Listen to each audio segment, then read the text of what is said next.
Welcome back, everyone, and thank you so much for staying with us. Okay, the call for restructuring is loud enough for the recipient to hear, no doubt.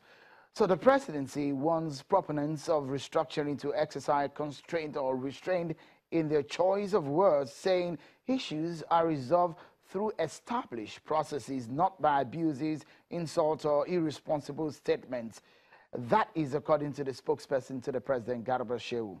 Well, let's continue with the conversation now. I have joining us on the program tonight, Honorable Jide Jimo is a member of the House of Representatives and a senior advocate of Nigeria, Mr. Dafe Akpedeye. Let me quickly come to you, Mr. Akpedeye. You've been following the debate over restructuring of Nigeria, but it's gotten to a point in time when the president came forward to say, after he returned to Nigeria, that look, the National Assembly, the Council of State are going to be responsible to look into those kind of issues. But the southern leaders are saying that is wrong. Legally, what are your opinions?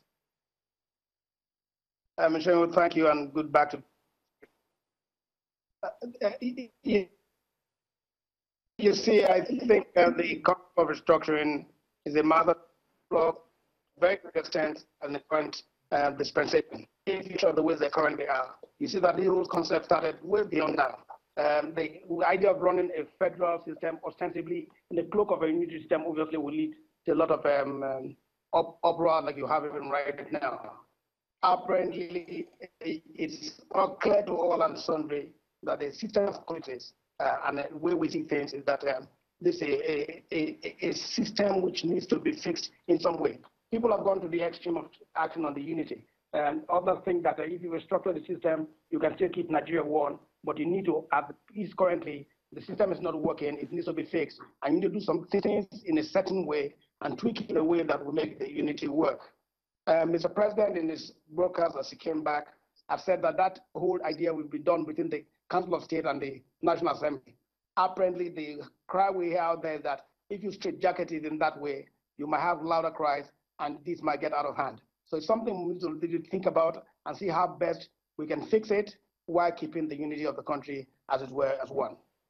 A lot of people have suggested that after the 1960 coup, the 1963 setup, which was a brainchild of the discussions prior to independence, the London Conference, and a whole lot of discussion afterwards, with the good premise for us to have that brought a good federalism. That's what a lot of people do say. But how can we achieve that if you think that's a good way to go?